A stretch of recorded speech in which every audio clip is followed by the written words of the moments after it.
Olá e seja bem-vindo ao canal FI Fácil. Aqui quem fala é Diogo e aqui mais um fechamento do FX. Hoje, além do fechamento do FX, a gente fala sobre um ativo muito interessante de crédito pulverizado, que é o Hectare, ok? Antes de mais nada, sempre lembrando você, se inscreva aqui no canal, dá um like nesse vídeo e assista o vídeo até o final. Sempre muito importante. Gostou do vídeo? Compartilhe, faça comentários aqui embaixo. Beleza? Ok, então vamos falar um pouco de notícia. Hoje é o dia 29 de maio e no último dia do mês, a maioria dos fundos imobiliários tem o último dia com. A partir de segunda-feira eles são negociados eles. Normalmente na segunda-feira, então, é um dia que os ativos vão ficar em baixa. Então, normalmente ele tem uma queda justamente porque a maioria dos ativos já paga dividendo hoje, né? Tem referência de pagamento de dividendo hoje e o dia que ele vai pagar é durante o mês. Então, isso é bem importante você saber se você está entrando nesse mundo, tá ok? Eu farei uma análise dos fundos, como eu sempre faço, e assim que eu tiver os números eu publico no site do canal, tá ok? Então, a gente vai ter esses dados também para comparar se esse mês a gente teve um aumento de receita ou não. O que eu espero? Eu espero que tenha uma leve aumento de receita. Apesar da maioria dos CRIs, dos fundos de papel, que tem índice atrelado tanto a CDI quanto a IPCA, a gente espera que eles tenham menores rendimentos justamente porque esses dois índices, o IPCA teve a mínima, né, tanto o IPCA quanto o IPCA 15 teve a mínima do índice, né, todo o índice desde 91 teve a mínima nesse mês, provavelmente o próximo mês ainda vai estar ruim o IPCA, e isso vai refletir justamente nos indexados IPCA. Dos indexadores, o que está menos pior é o IGPM, porém a gente vai ver que poucos ativos que têm o IGPM como maioria, tá ok? Hoje o iFix fechou em 2.657 pontos, com uma alta de 0,66%, o que é extremamente lindo. Estamos voltando com força. Receios meus. Eu ainda tenho algum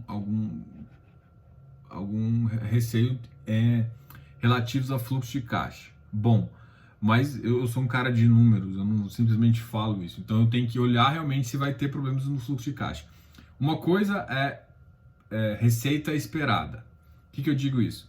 Por exemplo, eu já espero, porque o índice caiu, vai cair a minha receita de FI de papel. Isso é normal.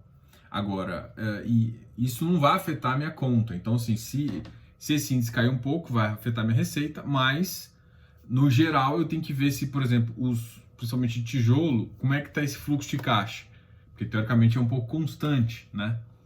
Então vamos ver esse fluxo de caixa, vamos ver como é que está isso, e se realmente o pior já passou e os problemas foram pontuais, a gente sabe quais ativos entrar agora para ter um ganho e voltar.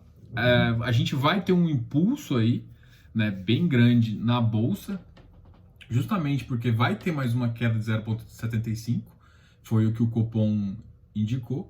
Isso impulsiona muito o mercado, porque você consegue taxas melhores em fundos imobiliários. Então, isso vai ajudar. Diogo, mas você ainda acha que pode cair? Bom, sim, ainda acho. Mas, como eu já venho dizendo aqui, eu tenho que dar minha opinião, mas da mesma forma, eu não quero que você fique parado. Eu vou esperar então o melhor mundo. Porque às vezes você espera o melhor mundo e ele não surge. E aí você vai querer comprar e vai acabar comprando na alta e é a pior coisa. Então, a melhor forma de fazer isso é o quê? Compre, você tem, vou supor, 100 mil. Pegue 20 mil e já comece a comprando. Divida em 5, divida em 4 vezes o valor e comece a comprar, que você tem chance de errar menos. E por um acaso, se cair no próximo mês, alguma coisa acontecer alguma coisa de crédito, ou um setor piorar, aí esse setor começa a ficar um objeto mais interessante e entrar mais pesado. Aí você pode usar isso como técnica, tá ok? De qualquer forma, o que a gente vai fazer agora vamos entrar no jogo. Não adianta ficar brigando, nossa, mas tá tendo problema aqui, tá tendo problema. A gente não briga com o mercado, a gente lê ele, interpreta e age, porque senão você perde dinheiro. E esse aqui, o objetivo é sempre ganhar dinheiro, tá ok? O objetivo é ganhar. Diogo, vou entrar pesado, montar numa posição agora. Se você tá avaliando meu estudo que eu fiz do iFix 2019, se você sabe que chegou num padrão ali de outubro de 2019, que é justamente uma faixa onde eu achei que o iFix iria travar, né? Essa para mim é a faixa até realmente recuperar a maior parte das receitas, principalmente das receitas dos shoppings e alguns de logísticos que pararam de pagar também. Então, quando recuperar isso, provavelmente volta um pouco para níveis superiores, inclusive, justamente por conta da Selic. Mas a minha faixa ali que eu estava estudando é justamente essa. Então, na minha visão, vai ficar um pouco acomodado. A gente chegou numa faixa de acomodação. É um estudo, mas a Selic estava diferente, então teve vários fatores que mudou isso. Mas essa é a minha ótica. Então, o que a gente vai fazer, independente de eu achar que tá bom ou não? A gente vai fazer compras baseado em todo o iFix, a gente consegue identificar quem está com um risco-retorno melhor e é nesse que a gente vai entrar. Simples assim. Não vai querer achar mágica e não vai ficar parado esperando o mercado. Divide sempre e entra. Então, porque, Diogo, pode ser que nunca volte naquele preço exatamente de março. Não vai voltar. Pode ser que volte mais 7%. Lindo. Putz, oportunidade do caramba. Mas e aí, você vai ficar sentado esperando? E se o mercado só subir? Principalmente impulsionado por essa queda da Selic. Você não vai querer pegar essa oportunidade? Beleza, então o que a gente fala sempre é o seguinte: você tem que ter uma teoria, mas também não ache que ela é máxima. Eu penso ainda nessa visão, então hoje em dia minha alocação eu não parei minhas alocações em nenhum momento, eu sempre reinvesti meus dividendos e com alguns recursos que eu tenho eu faço. Agora, um recurso a mais eu estou esperando uma oportunidade e dividindo em alguns aspectos, entendeu? Para justamente ver uma oportunidade legal, tá ok? Bom, a gente falou um pouco do iFix aqui, em termos de notícia a gente tá animado, então toda vez que fica muito animado, põe um asterisco aí, animação demais, segunda-feira vai ter uma queda, não é... E essa queda não é novidade para ninguém, justamente porque a maioria dos dias fica ex na segunda-feira, né? Isso para ativos de iFix, não tem nada a ver com bolsa. Se você está acostumado, então a gente tem que fazer uma análise agora de como foram os rendimentos em comparação com toda essa pandemia. Eu tenho feito isso, vamos continuar fazendo esse estudo. Assim que eu tiver estudo eu solto para vocês no Instagram e no site, tá ok? Então fica de olho aí. Bom, então vamos falar dos ativos que tiveram pior desempenho, depois a gente vai falar dos ativos que tiveram melhor desempenho. Só para comentar um pouquinho da Bolsa, hoje a Bolsa teve uma alta, voltou para 87 mil pontos. A maioria dos setores que subiu aqui foi relativo ao minério. A CSN e a Vale tiveram as maiores altas. Das maiores baixas foram o setor do petroquímico, da Braskem. Teve a Azul também com uma queda bem importante. O XPIN teve uma queda maior, foi uma queda de 1,45, ele foi para 107,3, tá? O KNRHY foi para 106,75, ele está mais ou menos fixado nessa ponta aqui, tá ok? Vamos estudar eu vou mostrar para vocês quando a gente for avaliar ele, o dividendo dele, para a gente fazer uma alocação que pode ser um ativo bem interessante aí, tá ok?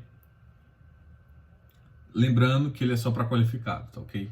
Iridium é um ativo muito bom também, tá na faixa de 104,69. Bom, lembrando que ele chegou a uma faixa de 120, então pode estar em promoção. Eu só acredito que, como o PL dele é em torno de 99, 100, 101, essa faixa para mim já passou desse PL e se acontecer qualquer coisa o mercado volta nele. Mas é um ativo que se mesmo com tudo isso, se ficar mais positivo, é um ativo que deve fixar na porta de 108, 110. Tá? Então tem um certo espaço para ganho. A grande questão é você avaliar se o ganho é maior que o retorno. Se ganho é maior que a perda, né? O ganho, perda sim, né? O preço pode recuar. Se você não se importa muito com esse recuo nominal, se você está jogando jogo de longo prazo, você simplesmente escolhe ativos e tenta avaliar, entendeu? Esse é um bom ativo. Um ativo também que eu avalio que é muito bom e que está descontado é o VISC.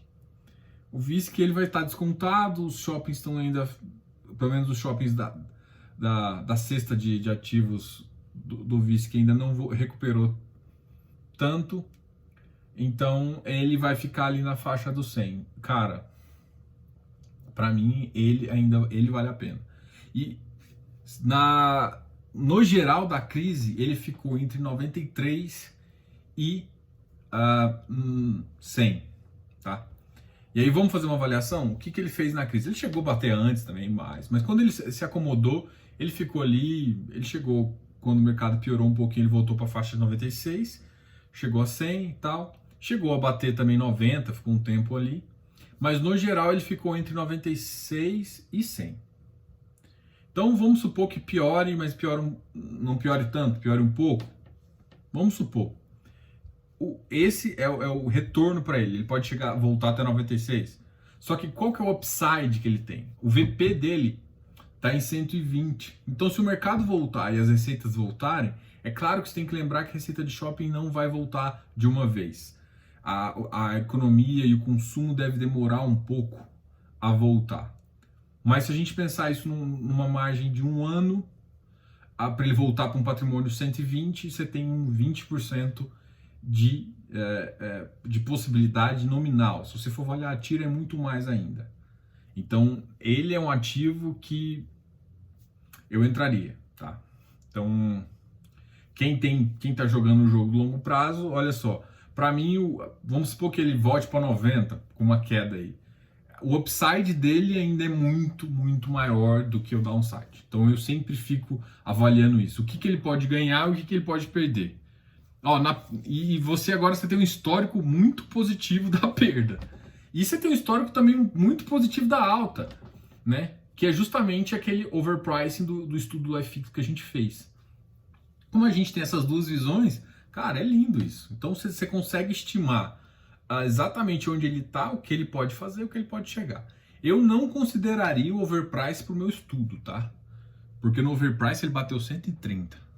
Não é nem isso que eu considero. Eu considero 120, que é um preço adequado para a linha da Selic que a gente está vivendo hoje. E lembrando, gente, que quando a Selic voltar a subir, os preços vão se adequando à Selic, tá? Só para a gente entender o jogo. Por isso que todos os estudos de atratividade que eu faço é com base em Selic, é com base em IPCA, porque esses índices mudando a característica, muda o preço e a atratividade do preço dele. Então tem que mudar a faixa e aí isso faz com que o preço às vezes caia ou suba. Bom, esse aqui foram os ativos que mais se comportaram bem. Um outro ativo, cara, que está na carteira de todo mundo, e eu seria irresponsável não comentar, é o Canip, tá, ok? O Canip, ele normalmente fica numa faixa de 120, as emissões dele é em torno de 111, por isso que eu acho que não compensa, porque ele, na verdade, ele está no preço de uma emissão, mas normalmente a emissão sempre fica um pouco abaixo, tá? Mas ele é um excelente ativo e é um índice de preço, o que é melhor fazer. O que eu vou fazer quando a gente for falar de hectare, eu vou te mostrar um outro detalhe, que é justamente a visão IGPM e IPCA. Se você tiver que escolher uma carteira, prefira uma carteira com predominância em IGPM. Tá? Mas e o Canip e a IPCA? Sim, o Canip é IPCA, o VIGIP é IPCA, e você fala bem deles, e eu continuo falando, eu continuo achando eles ótimos FIs. Mas, se você for entrar num outro tipo, se você vê que fazer sentido para você a carteira, se você vê que a IGPM, ele vai se comportar melhor, principalmente em termos de rendimento. Porque a grande questão é o seguinte, o Canip e o VIGIP é muito bom, mas se der deflação, você vai ter dinheiro, é claro, mas você vai receber muito menos rendimentos mensais, muito menos. A deflação, você está com uma taxa de juros aí, IPCA mais 4, se o IPCA vai bater 2 e tudo mais, você vai ter uma taxa de juros um pouquinho baixa. Então você vai receber um juros, mas muito menos. Então, assim, vale pelo ativo, pelo que ele pode carregar ao longo do tempo. Mas, nominalmente, quando a gente está vendo um cenário de deflação, o seu rendimento vai ser afetado. Tá? Tanto é que nos meus estudos, quando eu travo papel, eu tô fazendo essa consideração justamente para te ajudar. Tá ok? Bom, essas foram as considerações. Eu estou falando bastante. Normalmente, sexta-feira é o dia que eu mais converso. Né? Normalmente, os vídeos são longos mesmo. E se não tiver paciência, vem 2 vezes. Não tem problema. Tá? Então, vamos falar dos ativos. A bolsa subiu 0,52, o IFIX 0,66. E aqui teve um monte de ativo que subiu bastante. Vamos começar do VILG, né? Que ontem mesmo ele subiu, hoje subiu mais um pouquinho. O MOL tá na faixa de 82,40. Aí toda vez que eu olho o MOL, eu faço aquela tríade, né? Eu sempre vou no HSML e no XP MOL também. O XP MOL tá 96, olha só. Um outro shopping também que é do caramba é o XP MOL, tá? Para mim, o upside versus downside do XP MOL é melhor. Qual que é o problema ainda do MOL e do HSML? Eles têm carteiras piores. Então, assim... Só que eles também têm um upside muito maior. Quando voltar a negócio, eles vão para uma faixa de 110. O upside deles atualmente é de tipo 30%. Enquanto o XP MOL é na faixa aí de 22%. É um pouco maior que o do VISC. O HSML está na faixa de 83,20. Também tem um upside aí meio alto. Só que o risco, por ser de shopping, é muito maior. Só que assim, agora os shoppings estão reabrindo. Eu já escutei várias conversas de shoppings utilizar o estacionamento, fazer drive-in, tecnologia. Então, eles estão se reinventando para começar a gerar uma receita. A receita não vai ser exatamente a mesma que ele vem gerando no normal, nem a que você quer para receber seu rendimento. Mas ele já começa a dar uma receita, isso já te ajuda, em termos até de precificação do ativo, e vai ser positivo para frente, porque depois uma adaptação pode ser um produto a mais, além quando a receita voltar, ele pode definir um espaço que ele não estava utilizando. Então, existe esse coronavírus, essa pandemia, ela trouxe uma adaptação. Então, quanto mais você vê isso no ativo, ele pode sair dessa crise melhor, entendeu? Então, isso vale para gestoras também, tá? Então, tem aí gestoras que, na minha opinião, saíram muito mal na crise. Eu não vou falar nomes, é complicado falar isso, porque pode ser uma impressão só, mas assim, eu sou um cotista, eu analiso o mercado. Tem gestoras que eu tô vendo batendo a cara aí, apanhando de cotista, assim, apanhando no sentido e dando a cara para realmente o cara perguntar e indo em canais. Já tem gestoras que eu vejo mais escondida, não emitindo relatório, não conversando com a pessoa mais importante, que é você. Você é aqui no final. E na verdade eu também, né? Tipo, eu sou cotista e assim, às vezes eu emito às vezes uma opinião, entendeu? Isso, e eu não vejo o cara chegar e conversar abertamente do que está acontecendo, com medo do cara sair do ativo. Não, a gente sabe que a situação tá ruim, entendeu? Ninguém vai, tipo assim, o cara pode penalizar o ativo, pode, mas para mim não faz sentido. Eu comprei o ativo é bom ainda, faz sentido. Se o gestor mostrar que ele é competente e que vai passar por isso, cara, vamos junto. A gente vai passar por dificuldade, mas vamos junto. Isso faz parte do jogo, tá? Então, beleza, a gente acabou de falar do MOL.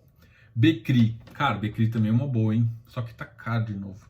Acho que eu comentei com vocês quando ele tava R$100, que é o do Banestes.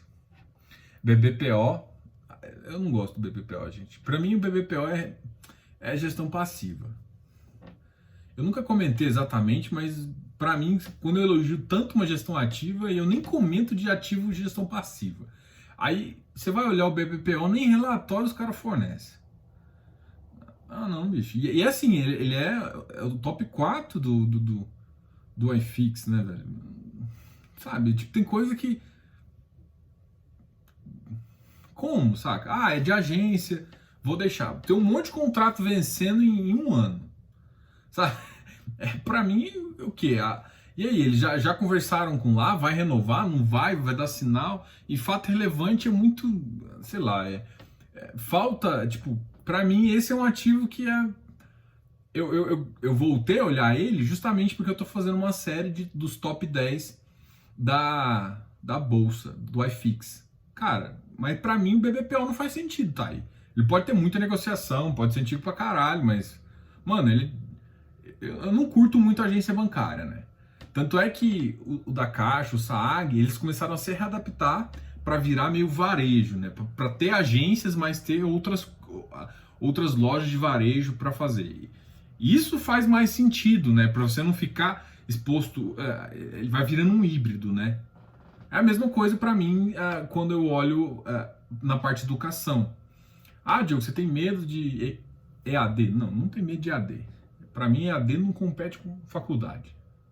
Para mim, são duas coisas distintas. EAD é complemento, pode até ajudar muita gente e tal, mas tem muito curso que não faz nem sentido falar em EAD, tá?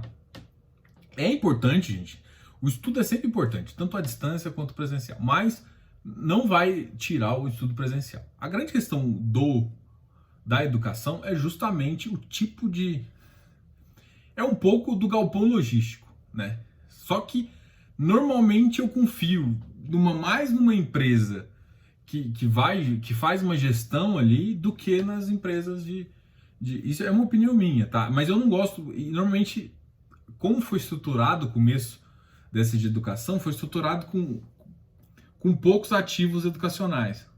Então, para mim, não faz sentido. Por exemplo, eu gosto, dos ativos logísticos que eu gosto mais, eu prefiro mais um misto industrial, um misto logístico, que é parte industrial, parte galpão logístico. Porque isso, eu tô vendo que os logísticos não estão tendo problema, mas os logísticos industriais, tá feio o trem, viu? KNRI, gente, quem comprou KNRI a 150 tá sorrindo até, deu 12% já. E aí? XPMOL 96. Lembrando que o KNRI é híbrido, né? Ele é metade escritório, metade escritório, metade galpão logístico. Qual outro que eu queria comparar aqui com o KNRI? XPMOL ou HGRE? O HGRE é 144. Você lembra que ele bateu 137? Gente, a gente tem que pegar as oportunidades. Eu comentei, cara, falei, olha o preço de atratividade, que ele já estava no preço quando ele bateu 139. Ele chegou a bater 137. Ah, Diogo, mas não sei o que. Cara, passou, gente. Passou. Quem comprou, comprou. Ah, mas você tem que falar. Não tem que falar, não. Eu falo mais ou menos a ideia que você tem que ter em termos de taxa de atração, né? Ah, mas você acha que ainda vai cair? Cara, sinceramente, se eu soubesse 100% de certeza, mano, eu ia ficar vendido ou comprado, ia ficar bilionário, você nunca sabe. Isso que é a beleza. A grande questão é, por que é vantagem você conhecer do ativo? Cara, porque você conhecendo o ativo, você sabe o valor que ele tem. Você pode até... Aí você desconta fluxo, você desconta vacância, você consegue descontar vários itens para determinar um valor assim. Aí você põe uma taxa de atração, putz, olha, nessa faixa. E nunca pense num valor positivo, num valor único, assim, olha, eu tenho que entrar naquele mágico número de 135. Cara, não funciona assim. Você pensa em faixa. Você tem que pensar um máximo. É tipo assim, eu quero comprar um carro, quero dessa faixa aqui, né? Então, é mais ou menos isso que você tem que pensar. Então, HGRE, HFOF bateu 1,8 e ele teve 0,9 hoje de rendimento. Eu não vou falar todos os rendimentos porque eu estou fazendo um estudo ainda, eu gosto normalmente de apresentar o estudo, né? Não faz sentido para mim ficar falando de um para um, de cada ativo de um negócio. Então, a HFOF teve um aumento de 1,18,3, o ALZR11 voltou para a faixa 112. Então, assim, até os galpões a parte dos galpões já foi, cara, já foi pro preço próximo do VP já. E isso levou os fundos de fundos. Tô vendo aqui uma boa. Cara, um que tá com um preço interessante, só que eu ainda tenho medo da exposição dele, mas vale a pena você acompanhar um pouquinho, é o Vino, né? Ó, VRTA, não, VRTA é complicado. VRTA é assim, para mim também ele tem um, ó, vamos lá. VRTA, qual que é a faixa que ele voltou? Ele volta com uma faixa ali, se cair 103, 106. E se ele subir? Ele tem uma faixa de 122, cara. Então, ele ainda, se você comprar agora, o upside está maior que o downside, tá? Então vai fazendo isso, vai analisando quanto que ele caiu e quanto que ele pode subir. E assim, ele vai cair. Não analise o que ele caiu até a mínima, analise o que ele caiu ali por volta quando estabilizou. Você lembra quando a gente começou a conversar, a gente veio falando, olha, gente, a primeira vez depois que essa queda que ele estabilizou. Depois eu vou repostar eu vou fazer, eu fico fazendo um estudo iFix, eu vou repostar e eu vou te mostrar qual faixa que eu tô falando. Então você estuda ele naquela faixa e ele na faixa ali de dezembro antes do overpricing, tá? Aí você tem uma base ali, fala assim, olha, se ele cair, ele vai cair até aqui, ele pode cair até aqui, e se ele subir, ele pode subir até aqui. E aí você determina um preço interessante para você, aí você vê o seu risco retorno. O retorno máximo pode ser aqui e o mínimo pode ser aqui. Vale a pena? Aí você decide. Tá ok? Assim, a grande questão é assim, você tem que traçar estratégias para entender se vale a pena entrar no ativo. E aí você vai fazendo isso de vários, você vai ver que tem uns que falam, putz, olha, tá muito barato por isso. Aí você tem que entender, por exemplo, um dos setores que tá barato, que eu tenho comentado aqui, é justamente shopping. Só que shopping ainda tem, a receita para mim, quando que vai voltar a verdade? E assim, shopping eu gosto por conta principalmente de dezembro, né? Dezembro as lojas faturam quase dobrado, então normalmente se recebe quase um 13º de rendimentos. Normalmente é 1,8 que normalmente se recebe, porque parte do faturamento é pago em aluguel também. Então, se a economia não retomar, essas belezuras que meu FI de shopping me dá, eu não vou conseguir ter. Bom, gente, eu falei bastante do iFix, hoje eu consegui mostrar muita coisa legal para vocês e agora eu vou pro Hectare, tá? Antes de começar, eu queria que vocês entendessem um pouquinho o que a gente conversou na live, né? A gente ontem a live foi sobre CRI pulverizado, né? Os CRIs pulverizados, eles, não sei se ficou claro para vocês, eles têm a parte positiva e uma parte negativa, vamos supor, a mesma coisa, o upside e o downside. A parte positiva é o fluxo. Vamos lá, o que é isso, Joe? O que é um CRI? Uma das estruturas de CRI corporativo é uma estrutura de sale and leaseback, beleza?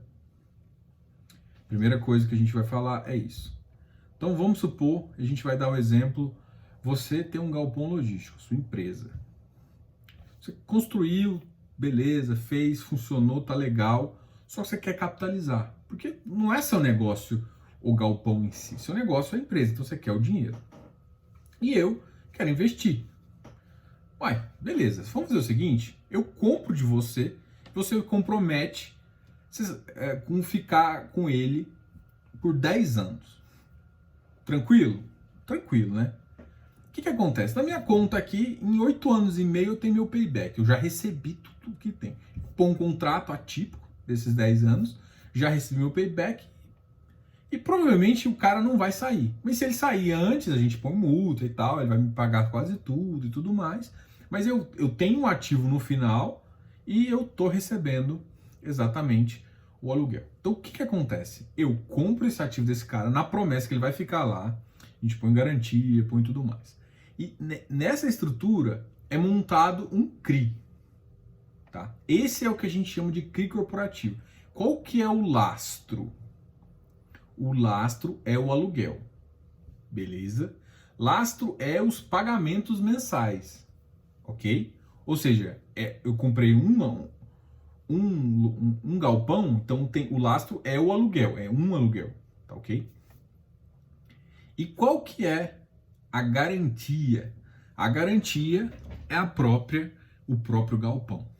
Qual que é o problema desse tipo? E qual que é a vantagem? A vantagem é que você tem o galpão físico, ele tem uma nota, ele tem uma avaliação, depois você consegue vender. Então, essa é a vantagem. Se o cara pagar e deu merda e tudo mais, você pode arrancar o cara e você tem, se ele não conseguiu pagar, você tem a garantia. Beleza? Isso é o CRI corporativo. E qual que é a desvantagem? Se o cara ficar sem receita, por exemplo, shoppings fazem a mesma estrutura, tá? Ficou sem receita, como é que ele vai te pagar? Fudeu. Basicamente é isso. Aí tem que renegociar, você tem que fazer alguma coisa, porque ou o cara consegue pagar ou ele não consegue. Não tem várias pessoas, não tem várias empresas que podem pagar parte, você perder um pouquinho aqui, mas outras que não foram afetadas. Não tem isso nessa estrutura. E esse é o CRI corporativo. O CRI pulverizado, não.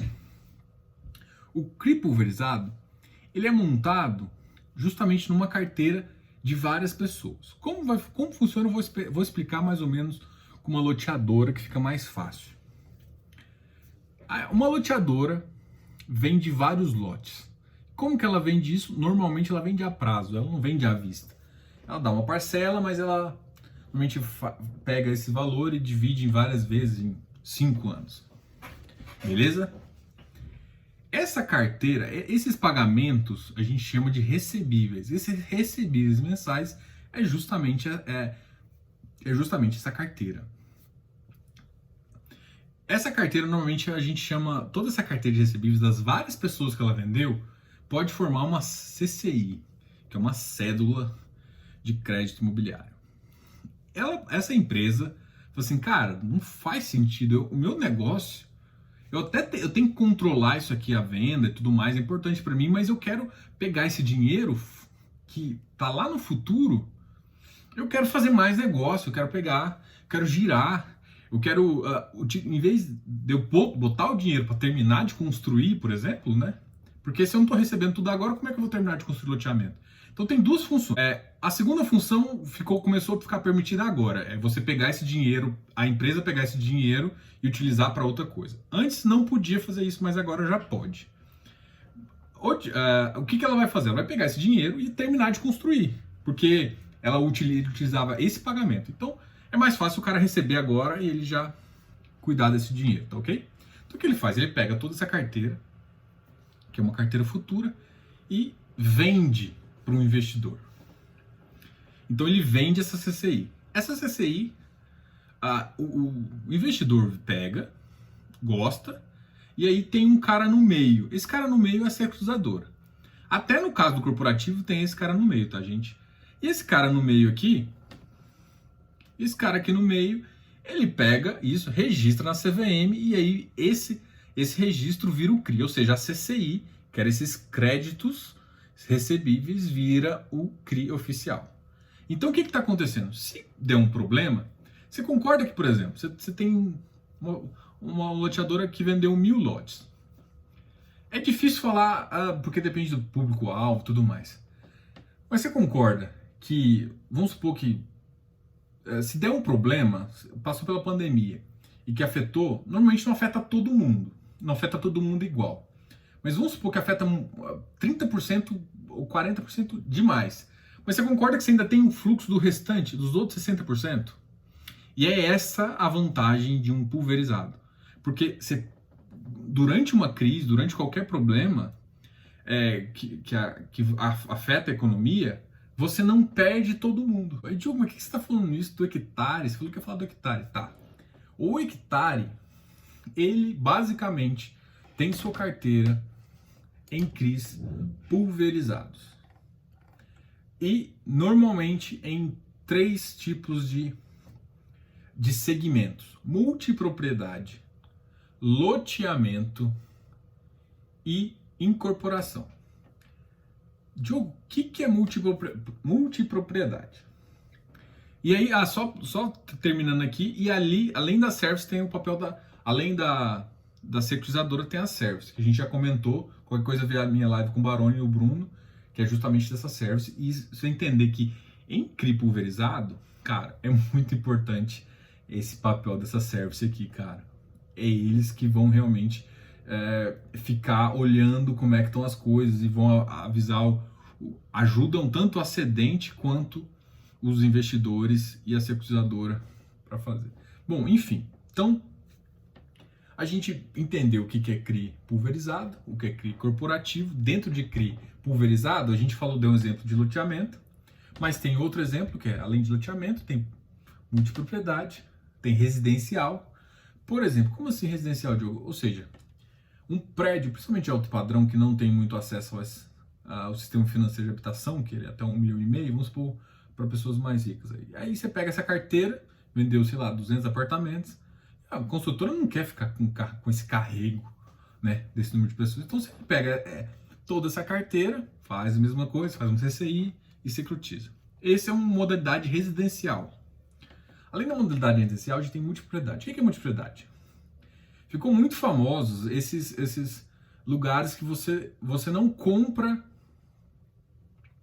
uma segunda casa, você compra o direito de estar lá por 2 semanas, né? Que é o time sharing. Então você não compra sozinho o lugar.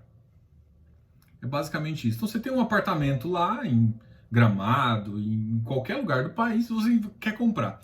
Só que você vai falar assim, cara, eu vou comprar o ativo todo? Não faz sentido. Eu vou lá uma vez por mês, uma vez a cada 2 meses. Beleza, e isso você define e tem prioridade nessa multiplicidade, ou seja, tem quem tem mais tempo e tem quem tem menos tempo. E você pode definir isso na hora da sua compra. Então, em vez de você comprar o ativo todo, você compra uma parte dele que basicamente ele é dividido por tempo. E tem uma gestão desse tempo. Então, essa é a multiplicidade. Ele ficou muito famoso aí junto com a RCI, que tem vários, que em Caldas Novas tem também, que é justamente esse aspecto aí de você, tem até trocas, você consegue pelo RCI trocar esses tempos aí e utilizar outros lugares no mundo aí, tá? Isso é a ideia de multipropriedade. Isso não é uma ideia do Brasil, é uma ideia mundial. Tanto é que a RCI é uma ideia, uma questão mundial. Então, qual que é a vantagem? Então, dentro de em vez de você vender um apartamento para uma pessoa, você vende para 10. Ou seja, em vez de você vender uma casa de praia para uma pessoa, você vende para 10. O que faz com que o VGV, que é o valor geral de vendas, fique enorme. Então, você fica um fluxo muito grande, muito bonito. O que normalmente eu olho em multipropriedade? Para que é? Para qual lugar que é? Para ver se faz sentido a pessoa querer ir morar. Quem é de Goiânia, Goiânia e Brasília, vai muito para Caldas Novas. Então tem alguns, e aí você tem multipropriedade classe A, classe B, classe C. Então, e isso você vai definir lá o público que você quer fazer. Então, para algumas classes, faz mais sentido ou não faz. Isso eu não vou nem avaliar aqui em si, mas é um processo decisório que eu tomo.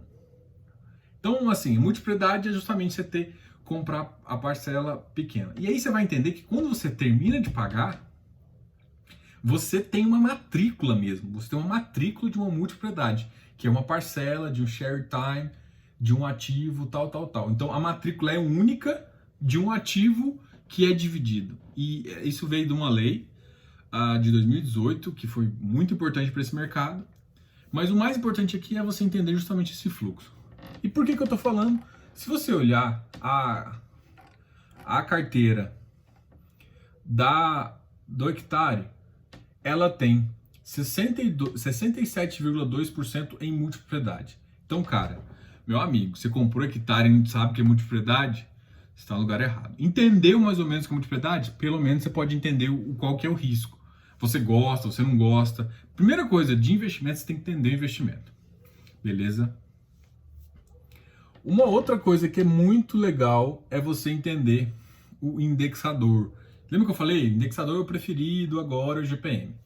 Essa carteira da hectare tem 48,1% de IGPM, o que é muito bom. Tem carteiras que tem mais IGPM, tem carteiras que tem 70%, do Bari, por exemplo. Mas, dentro do que o hectare paga, para mim o hectare é um dos que paga mais. Por quê? porque multipropriedade ele consegue gerar, e você consegue ver pelas taxas de juros negociadas. Olha só, tem uma multipropriedade aqui, vou falar só das que tem mais, ó, Bonavita subordinado. Você lembra que eu já te expliquei, para analisar hectare, habitat, qualquer, até os CRIs corporativos também, é importantíssimo você saber o que é CRI sênior, subordinado e meso. Ok? É importante, você tem que saber isso, porque o primeiro, quem tem prioridade é o sênior, tá? O resto é resto. Tá? Meso é ali do metade, subordinada é subordinado. Mas subordinada tem as taxas de juros grandes.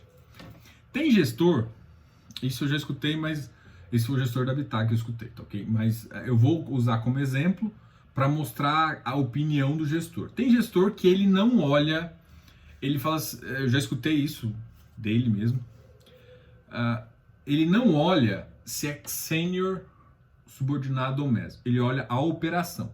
Se a operação, se o lastro, se tudo é bem, ele toma tudo. Por que eu tô falando isso?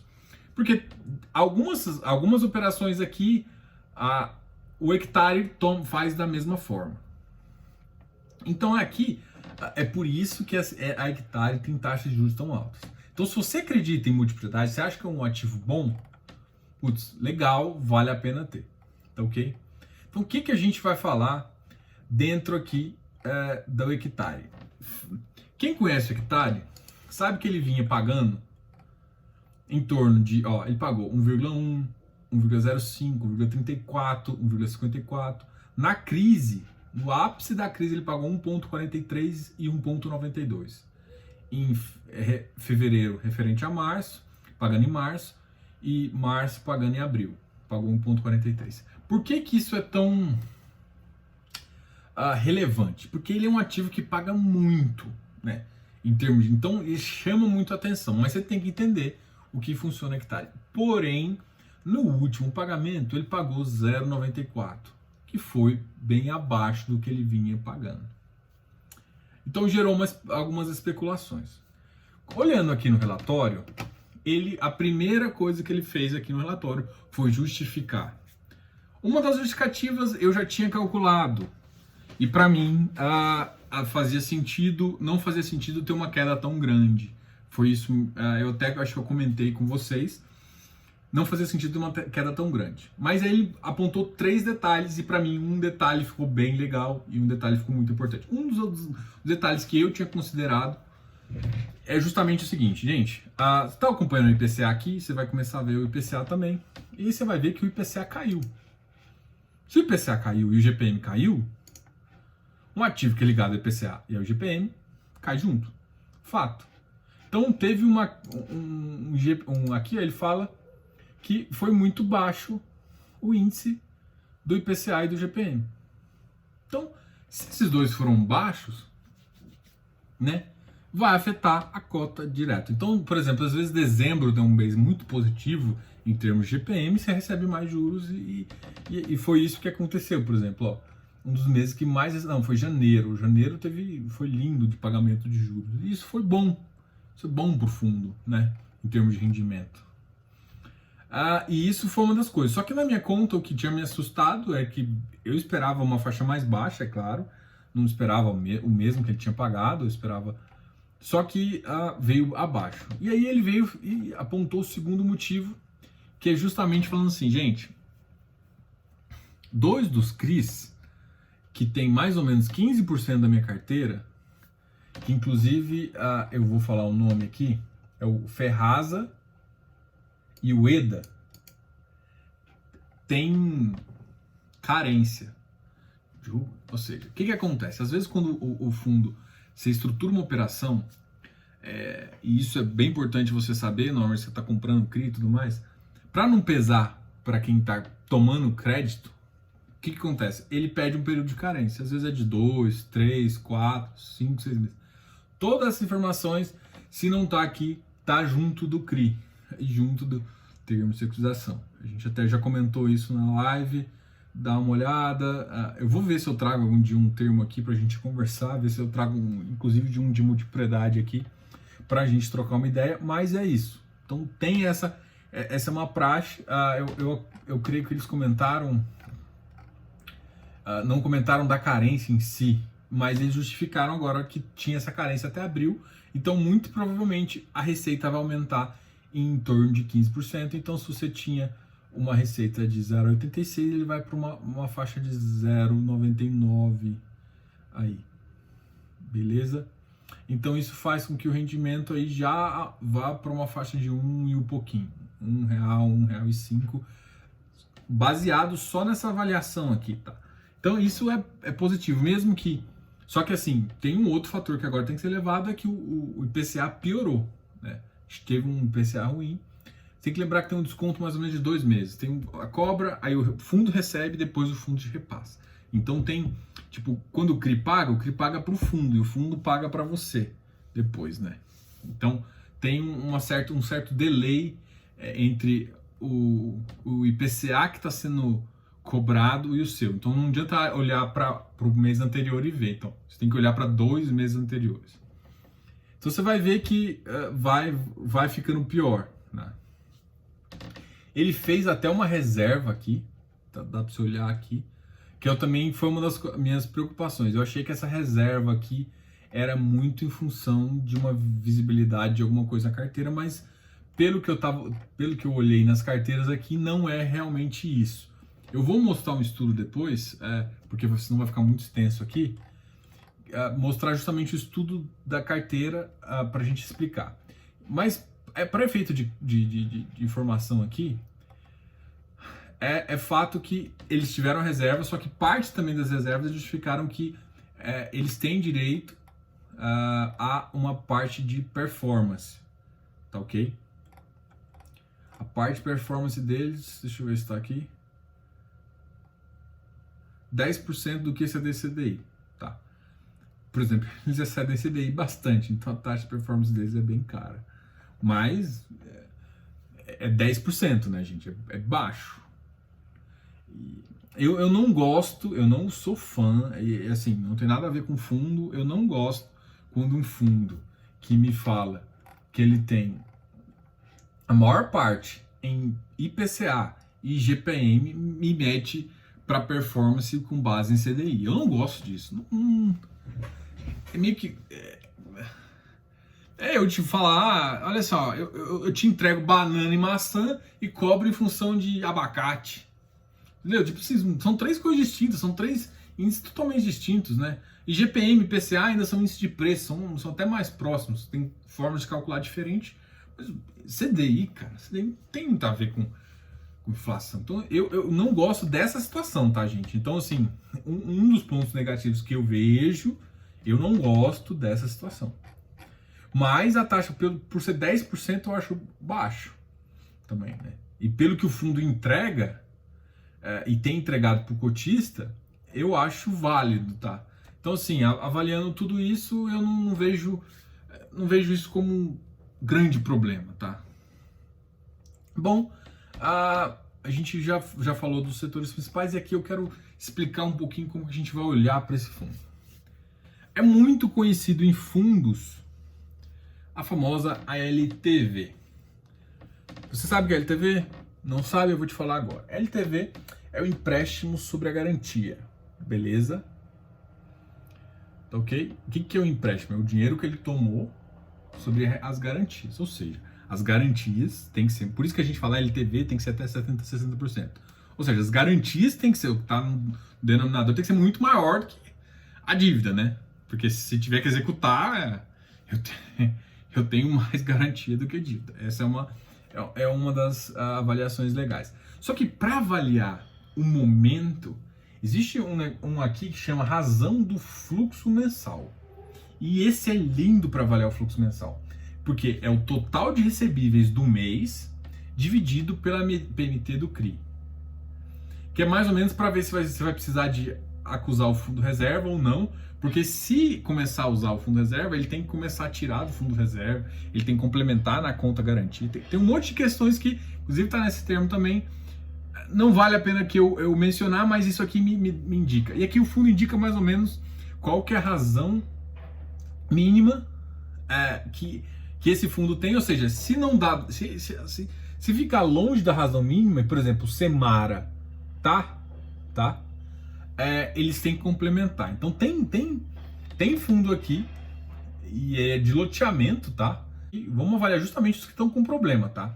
Então, o que eu quero te falar? Então, é esse estudo que eu vou fazer para você. Eu vou começar a avaliar do Gramado TR, justamente de todas as carteiras aqui da Hectare, justamente como é que tá. Porque isso me diz hoje. Porque uma coisa é a LTV. A LTV me diz como foi a operação montada. A operação montada é segura ou não? Mas aí tem o outro dado, razão de saldo devedor. Razão de saldo devedor. O que é razão de saldo devedor? Que é muito importante também. Razão de saldo devedor, eu pego todas as... Por exemplo, você pagou aqui, você tem mais 3 anos para pagar nos próximos meses, e algumas outras pessoas têm 4, isso não interfere. Você pega o restante das parcelas, tá? O restante das parcelas, traz a valor presente com a taxa da operação, e a taxa da operação você tem aqui. Você traz ela e divide pelo saldo devedor da operação. Beleza? Ficou claro isso? Gil, o que é o saldo devedor? Então, quando você paga a PMT, você fez um CRI de 10 milhões. E aí, PMT, você paga parte é juros, parte é amortização. E aí, você vai amortizando, depois de 5 meses, vamos supor, você está devendo 95 milhões. Então, esses 95 milhões é o saldo devedor. Você pega todo o fluxo lá da frente, traz a valor presente para ver. Ou seja, eu quero saber se o fluxo ainda está real, tá legal. E o fluxo das carteiras, tá? Das carteiras que tem contrato ali. Então, beleza. O Semara, que é o mesmo loteamento que tá meio broncho. Semara é o que para mim tá pior. Ele tanto a razão tá abaixo quanto a razão do fluxo tá abaixo, tá? Então, para mim esse daqui, a posição dele, a obra tá 100%, a concentração dele no ativo é 2,1%. Ele é um ativo a ficar de olho, tá? Eu vou trazer o comparativo dos outros meses para ver se for uma degradação pontual. A Semara é de loteamento. Vamos falar desse Gramado TR? Cara, o Gramado TR, ele tem 158% a sub dele, tá? 158%.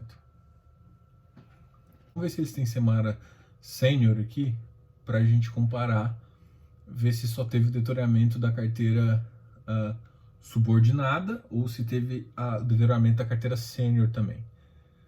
Porque se teve o deterioramento da carteira Sênior, aí, meu irmão, a operação pode não estar legal. Bom, não tô achando a Sênior aqui. Então, do TR aqui, do Gramado, por exemplo, que é um que a operação ela tá com razão de saldo legal, mas razão de fluxo fora. Outro que a THCM tá passando no meu critério. O critério aqui, Semara é o que eu já comentei. Semara é subordinada. Golden é único, 170, 162, beleza. Vocês entenderam então o que é LTV, o que é razão de saldo devedor e o que é razão de fluxo mensal? Para mim, o que acontece? O de fluxo mensal me diz o hoje, como é que foi o pagamento desse mês, tá bom ou não tá? Aí o que a gente vai ter que fazer a análise? Como é que tem vindo esse fluxo mensal? Tem caído, tem aumentado, como é que tá? Essa é a análise que é sacada. Qual que é a próxima negócio? A razão do saldo devedor. Como é que tá o fluxo futuro em termos disso? Essa é legal de você saber, mas ela não indica muito, porque é meio que, beleza, o futuro, mas você não sabe o que aconteceu. A razão do fluxo mensal, eu sei o que foi pago e o que não foi pago. Para mim, isso que é importante. Como é que, beleza, eu tenho um fluxo bom, mas ele não está sendo pago, então para mim não adianta muita coisa. É isso que eu quero ver. Então, e é assim, esse ativo, por exemplo, do Semara, cara, eu desconto do PL, desconto do ativo, né? Do PL do ativo e calculo para ver quanto que vale. E é fato. É assim que a gente vai fazer. Ó, um ponto positivo aqui é justamente essa diversificação, né, dos ativos. Tem a diversificação dos CRIs estão em empreendimentos ao longo de todo o país, né? os 3 maiores estados aqui é São Paulo, Minas Gerais e Goiás. Que São Paulo está com provavelmente 28%, Minas Gerais com uns 15% e Goiás com por volta de 9,8%. Mais ou menos essa é a média aqui. E é bem legal isso, tá? Então aqui a gente vai ver. Então depois a gente dá uma olhada no Cris Semara Sênior. Esse vídeo realmente ficou bem grande. Eu espero ter te mostrado o que você tem que olhar aqui. Uma outra consideração que a gente vai fazendo no estudo é justamente eu comparar com a porcentagem de obras e a porcentagem de vendas. Na minha concepção, as obras que que já estão entregues, elas normalmente elas têm uma tendência de se comparar melhor. O que justamente eu estou achando estranho esse Semara. Semara a gente tem que ver se não teve problema das pessoas conseguirem pagar, entendeu? Então é uma informação que eu vou começar a buscar, vou entrar em contato com o fundo, e assim que eu souber eu comento com vocês, tá ok? Bom, esse foi a análise. É importante vocês entenderem então o que é razão de fluxo, o que é razão de saldo devedor, o que é LTV. É importante você entender os indicadores, como analisar essa DRE gerencial aqui para ver o que ele está reservando, o que ele está reservando, de onde vem a receita. A gente já começou, e assim, e as explicações do gestor de por que a conta caiu um pouquinho, por que a receita caiu, por que o rendimento distribuído caiu um pouquinho. Gente, esse foi a análise do hectare. E essa, tipo, como eu falo, essa aqui é a primeira das análises de um fundo pulverizado aí, tá ok? E grande abraço para vocês. Lembrando sempre, se inscreva aqui no canal, gostou desse vídeo, compartilhe, achou interessante. É um vídeo que ficou realmente longo, a gente conseguiu mostrar muito desse tipo de fundo. Eu expliquei bastante o que era CRI. Esse vídeo aqui complementa um pouco a live, então qualquer dúvida vai na live.